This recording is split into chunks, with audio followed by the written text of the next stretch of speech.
Hi, everyone, and welcome to this month's Brown Bag Lunch, made possible by the generosity of our members. Our speakers today are Ricke and Jerry Bly, who will be talking about the story of Danebod. Both are longtime members of the Danebod Folk Church in Tyler, Minnesota, and Jerry is currently the chairperson of the Danebod Folk School Committee. So, without further ado, I'm excited to turn it over to them for their presentation. Thank you, Dia. And thanks to the Museum of Danish-America for inviting us to participate in their Brown Bag series with the story of the Danebod Folk School and Church. I'd like to first give a shout out to the Danish Sisterhood of Kenosha, Wisconsin, who first asked about a virtual Danebod story and prompted us to create this presentation. So let's begin as we set the stage. So I will set this up and we will go into presentation mode and share our screen with all the folks.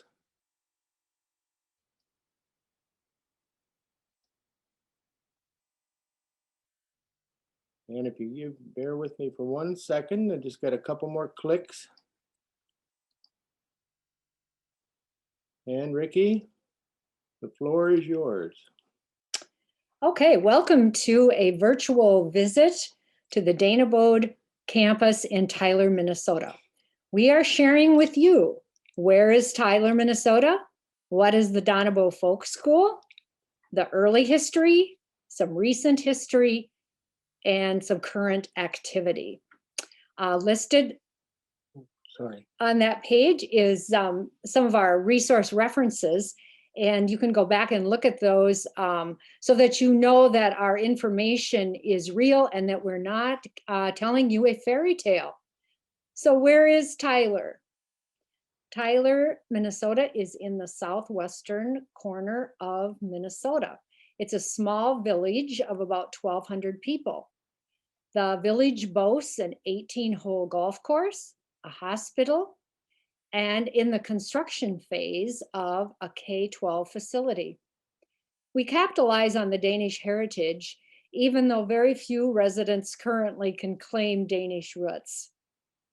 But the campus of Danebod continues to draw people to Tyler, especially for summer family camps and the Danebod Folk Meeting.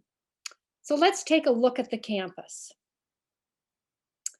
Okay, so the campus covers about a block and a half square of land.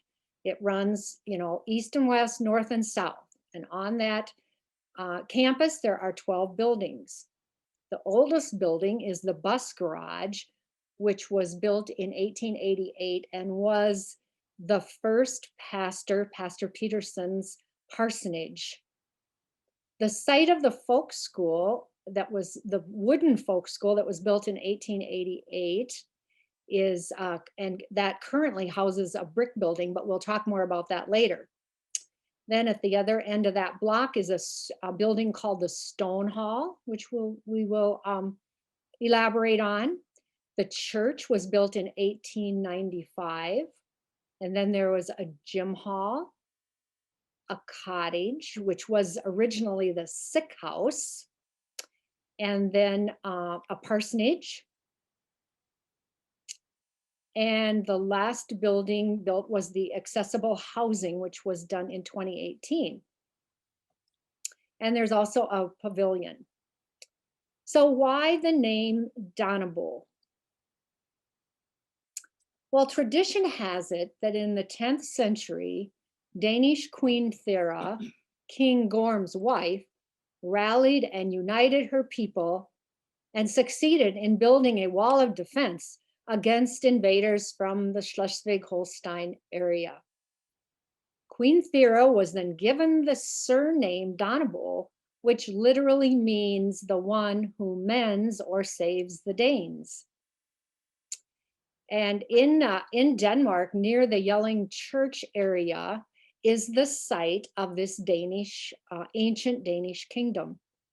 This is the background for the name Danebod, which was applied to the colony and the church and the folk school, all of which gave shelter and strength to the Danes who in the early 1880s arrived to homestead land near Tyler, Minnesota. The Queen is depicted in the next slide. So this large charcoal drawing is housed in the lecture hall of the current folk school. The Jess Smith's charcoal drawing of Queen Theodonobo, mother of Harold Bluetooth. Bluetooth is credited in bringing Christianity to Denmark in the 10th century. A Minnesota Legacy Grant was awarded to Danebod in March of 2010 to restore this Jess Smith copy of a Lawrence Freilich original. Jess Smith did many wonderful carvings for Danish churches. He lived the last decades of his life in Luck, Wisconsin, a church in West Denmark, Wisconsin, and he died in 1942. Jess Smith carved many pulpits, altars, railings, lecterns, side chairs, and prepared altar pictures. As I said, this charcoal drawing was restored through the Minnesota Historical Society at the Midwest Art Conservation Center. So Jerry's going to summarize the folk school history timeline. Yeah, so we'll go back in time. This is sort of a condensed timeline at the folk school.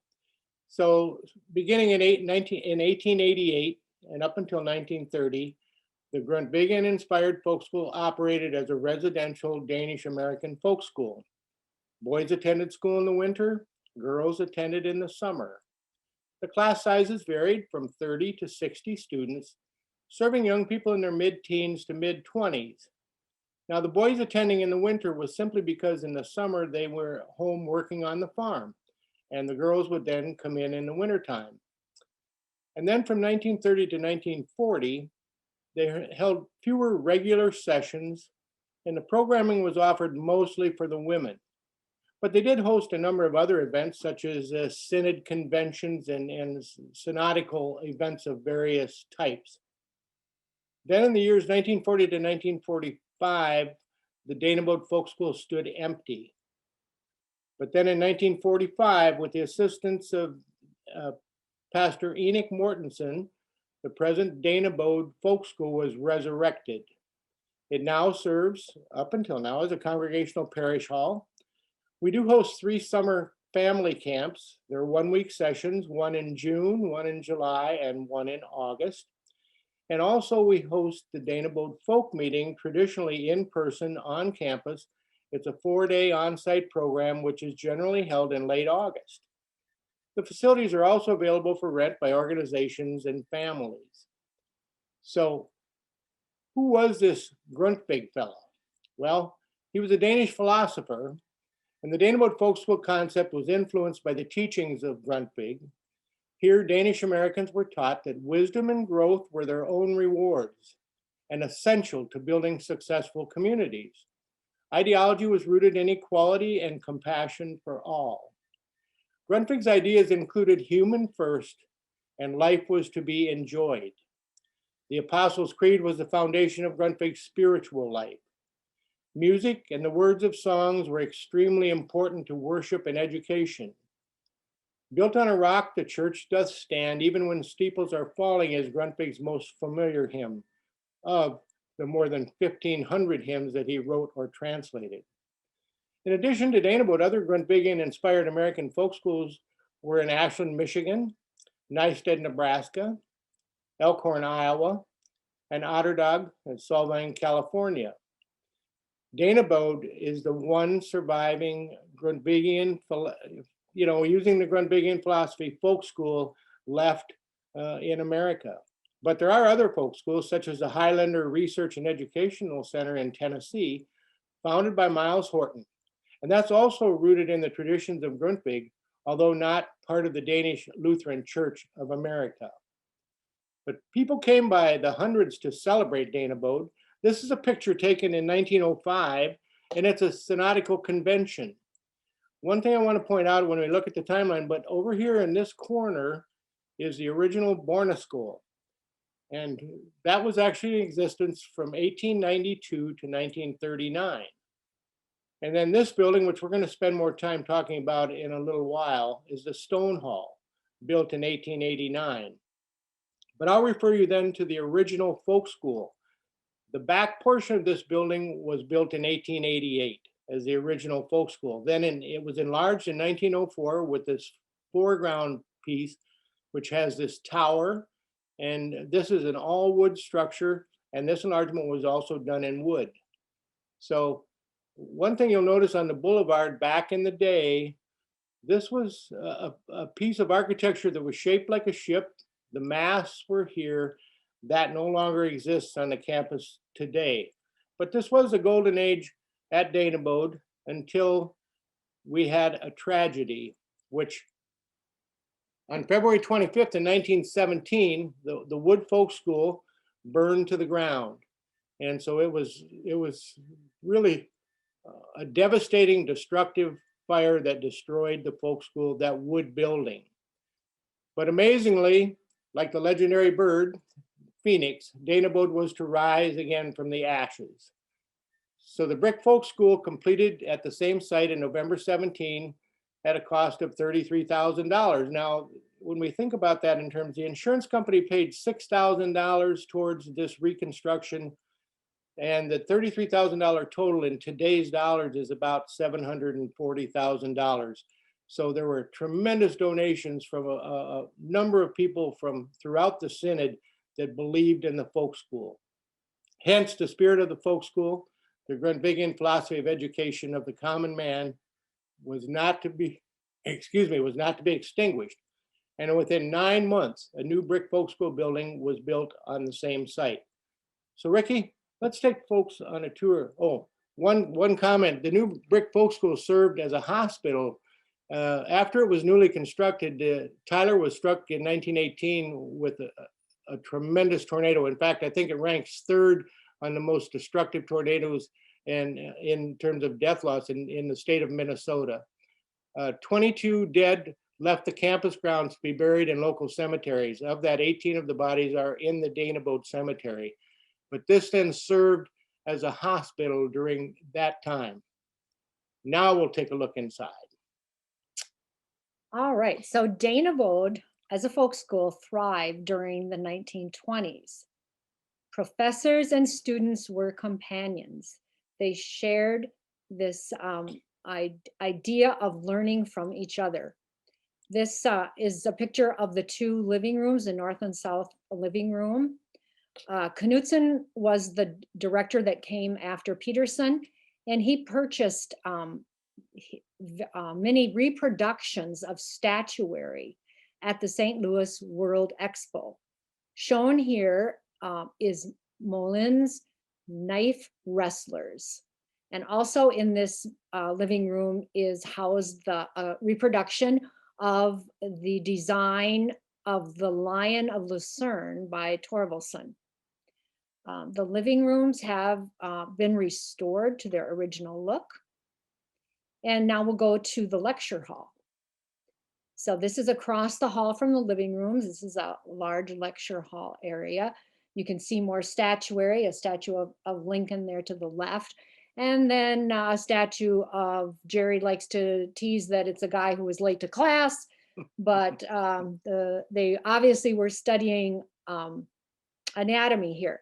And just to clarify, the boys went to school in the winter so they could farm in the summer. The girls went to school in the summer.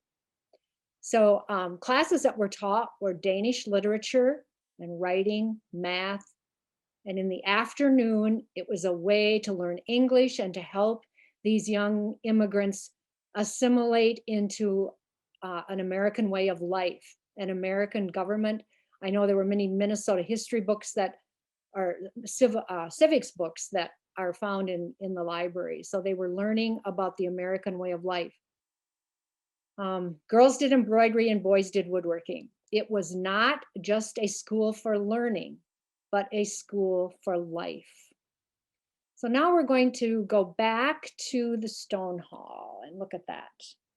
So this is the Stone Hall, which was built quite soon after the first wooden Folk School was built. And it was built because the students needed a place for their physical activities, specifically gymnastics and folk dancing. And the congregation did not have a church yet. And so this building served as a church and also as a place for physical instruction.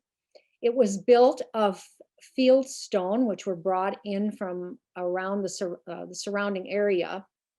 It was built under the direction of stonemason Christian Klink, who was a student at the school. He unfortunately died very close to the completion date of the building, and the first event held in the stone hall, they say, was Klink's funeral. The bell that you see there is the bell that was salvaged from the Borna School after the Borna School was moved off the campus. And the Borna School was the school for small elementary age children. So now let's look inside the stone hall. So the stone hall is currently used as the museum, collection of artifacts from the folk school and the church. And it was refurbished, and this is as it was being prepared for the 125th church celebration of Danebod. And now Jerry will tell us about the church.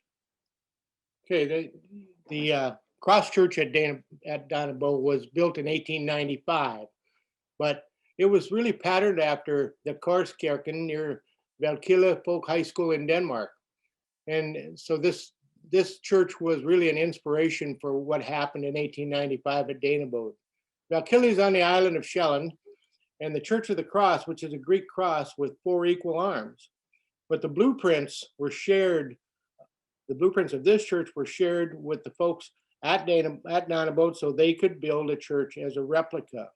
So let's look at this church that now sits on this site in Tyler. This is an east-facing view of the church. In front, you'll see a stone monument that recognizes the children's school or the Borna School. And one unique thing about the construction of this, so in 1893, a hailstorm passed through, and Pastor Peterson at the time was the leader of the church, and he stated, "Everyone is poor now on equal footing. Most barns were lost for 15 miles, or many barns, but we will build a church." And that they did. They hauled in 200 loads of stones to lay the foundation, and the foundation was set for $60. Now let's take a look inside, and the view you'll see is one of the way the church sits today, and also the way it sat in 1895. On the altar, you'll see the Thorvaldson's statue of Christ, which adorns the front of the main portion of the altar. And then right below that, this candelabra is from Denmark, and that it was designed to commemorate Grundtvig's birthday, purchased by a Danebod sewing club. The altar chairs on either side of the altar were carved and prepared by Jess Schmidt, whom Ricke talked about. And this photo taken at this point is during what we call the Fall Festival or the Harvest Festival. And you'll notice all these young folks gathered around, and then this giant cornucopia celebrating the harvest. Another piece that you will notice in the church at Danebod is that a votive or a church ship, which were hung in Danish churches to honor sea captain husbands and to guide worshiping souls to a Christian life as the ship's bow leads toward the altar. This ship is named Danebod. It was built in 1958 by a Tyler dentist, Dr. Frody Thompson, a donation in appreciation for happy memories at Danebod. The other piece that's of interest that sits in the church today is the baptismal font.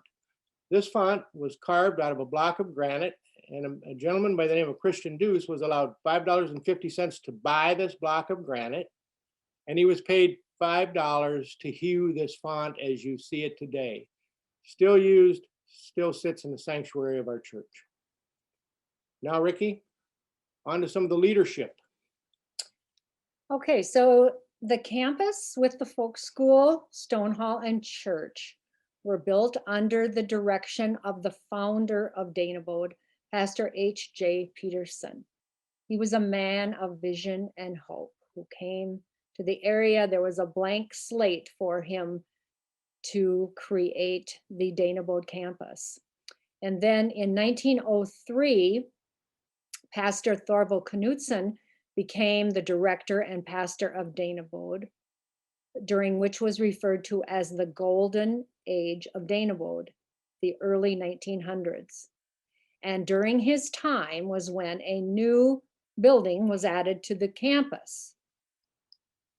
And that new building was the Danebod Gym Hall. Remember, they were having gymnastics in the Stone Hall. Well, they outgrew that space and needed more space for their physical activities.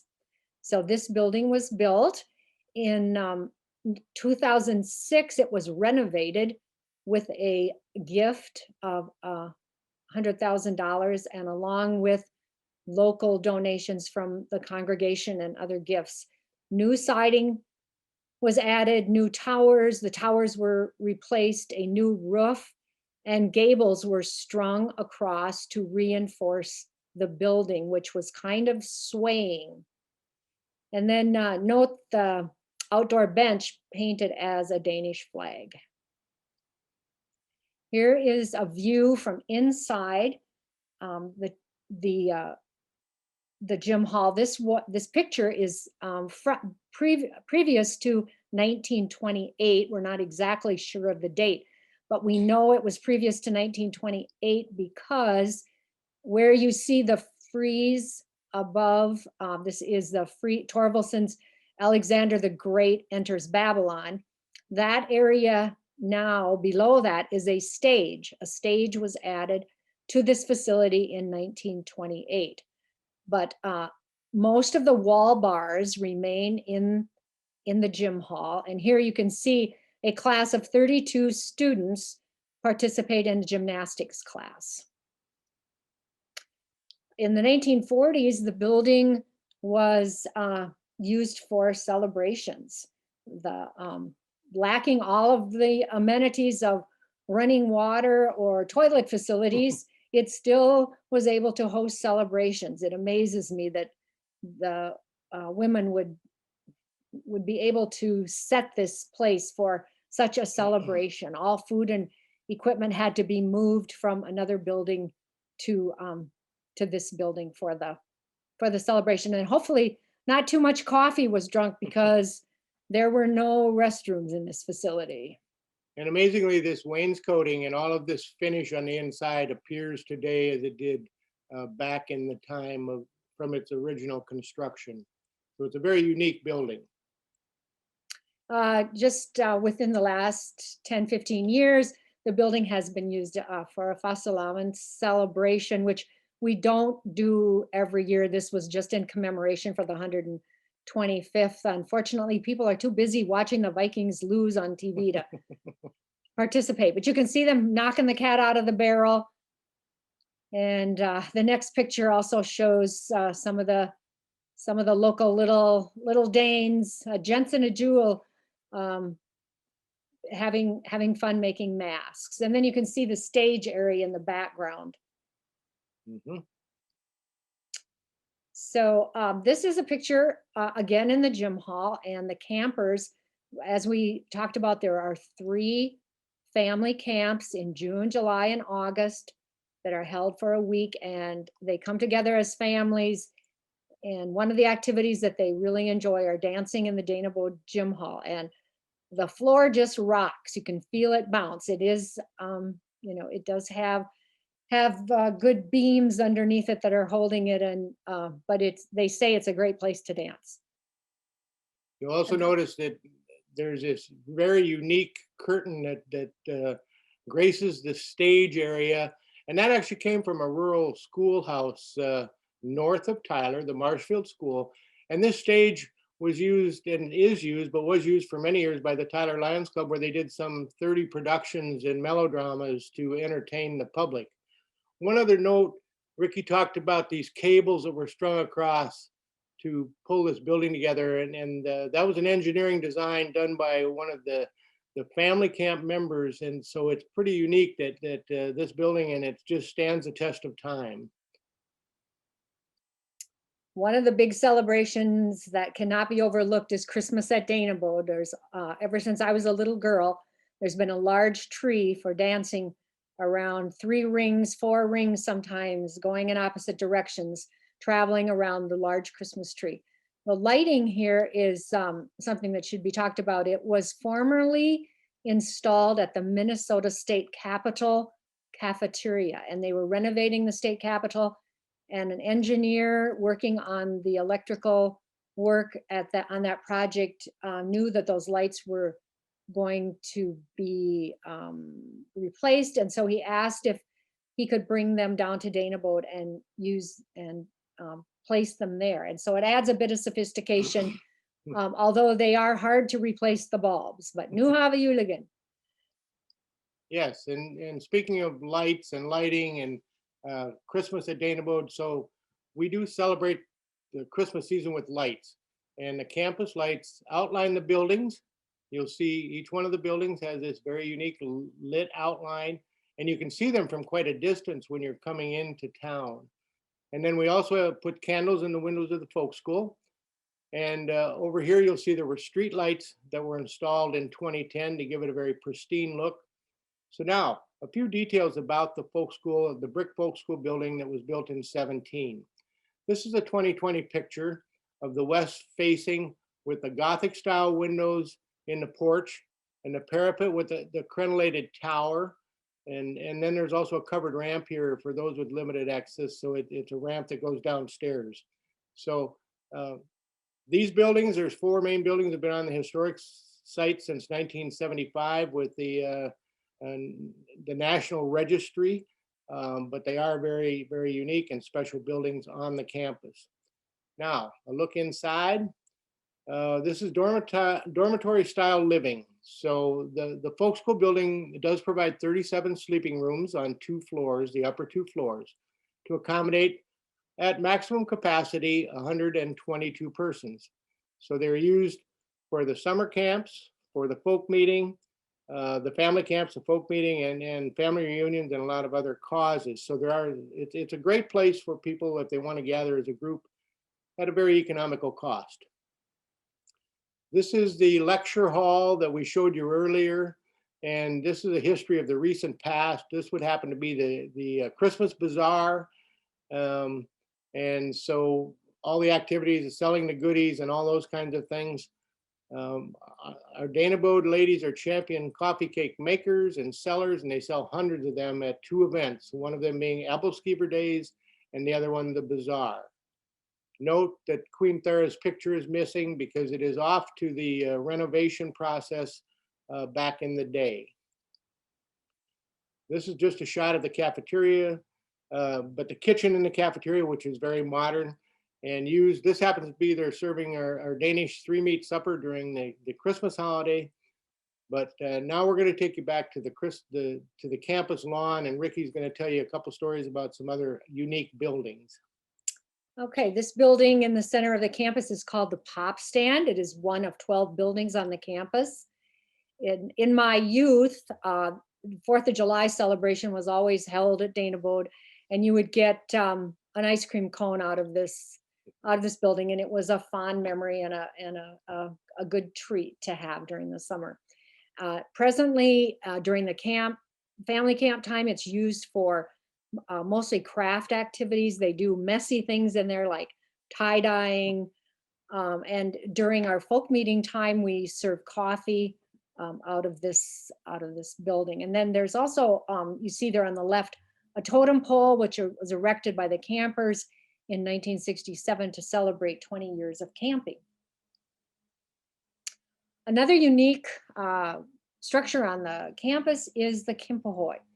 This is a 4-stone monument erected in 1997 for the 50th anniversary of the camps. Kimpohoy means very high warrior or hero's mound, found throughout Northern Europe from the Viking era. It was it was erected there in celebration of Pastor Enoch Mortensen for his devotion to restoration of the folk school in 1945 and beyond. This is not a picture of Enoch Mortensen, it's a picture of a gentleman who attended one of our Danebod folk meetings. Another building is the Danebod Pavilion. This was built under the auspices of the Danebod campers, again, who have been very kind to our campus. And they, the campers during their 3 family camps do a campfire at night, and sometimes the mosquitoes could be very bothersome, the wind and whatnot. And so they thought a screened in structure would be a great asset to the campus. And so they were instrumental in getting this Danebod Pavilion built. So Jerry will take us inside. Yeah, so this is a place, this happens to be a photo of the Danebod Folk Meeting participants enjoying the pavilion on one of those beautiful summer days when the mosquitoes might be a little bit offensive. In the foreground, if you were in this building, you'd see a stage, a sound system. There's actually a beautiful, nice wood burning fireplace. And during the folk meeting, the Grandview Ice Cream Social, they will hold a Grandview ice cream social for the attendees at the folk meeting. So it's a place to get out of the sun and the bugs. And also, if you out here in the back, you can just see a camper, but there are about 6 campsites out here where you can park your camper or with electric power. We don't have a sewer hookup, but we do have electricity and water for those that want to camp on the site. So then the next slide is one where the members of the Danebod congregation are sharing their talents in unique construction. And what they did is for the 125th celebration, they constructed a giant kunstkai. And this was on a float, and it was actually in the parade, but they brought it to the campus for a picture of all our folk meeting attendees to sit out here. And then the other thing in the background, you see all these beautiful trees. That's the North Woods on the north side of the campus. And you're going to see a change, which resulted because we had an F-2 tornado in 2011. Etler Jensen, one of our elders, is helping with the cleanup, but this is that set of woods that you saw before. And so we had really a significant amount of devastation. We completely eliminated this entire woods area and restored it and replanted it. And it's coming back to the look, not quite like the original, but a look where you have a nice woods out to the north side of the campus. Now, this is post the storm, and this is what the campus would look like if you're sitting on the west side of the folk school building on a nice summer day, lounging out under these beautiful trees. Here's a fountain in the foreground with a lot of greenery and floral plantings. The stone hall sits back here, the gym hall's over here. So it's just a typical summer view of the campus and a unique place to be. So Ricke, let's talk about one of the newest buildings. Okay, this is the most recent building that was added to the campus.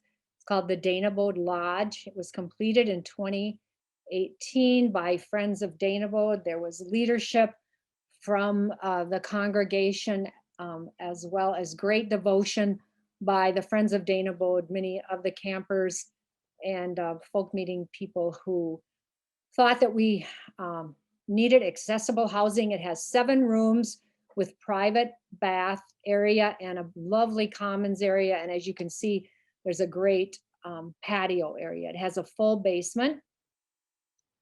And so if you choose to come and visit us sometime overnight, this might be your destination for sleeping. And the last slide we're going to tell you about is an invitation to come to Danebod anytime, of course, but we'd really like to emphasize our traditional Danebod annual folk meeting. And last year, because of COVID, it was a virtual meeting. And this year, again, we have erred on the side of caution and and are going to do it as a virtual meeting again. And then hopefully in 2022, we will be able to invite you to come to the campus and participate in the fellowship of the Danebod Folk Meeting. You can see our topics for 2021 are looking back. This is our 75th annual folk meeting. So we're looking back at 1946 at Danebod and beyond. We have a woman who has worked at the Library of Congress, who's a folklorist. We'll be talking about climate. We'll be talking some translated Danish literature, diversity, and US government. So everyone is welcome to the Danebod events. We have people who visit us from across the country, from New York City to California, Oregon, Washington, and we invite you to come and join in the celebration. Our website is here, danebodfolkmeeting.org. And anything else, Jerry? Ricke has her email too, rickeann64@gmail. Yep. Don't hesitate if you have questions or you'd like to talk about some other things that you saw or want clarification, or if we said Danebod wrong, that's okay. You can correct us. Yeah. Okay. All Thank right. you. Thank you for letting us share the story of Danebod.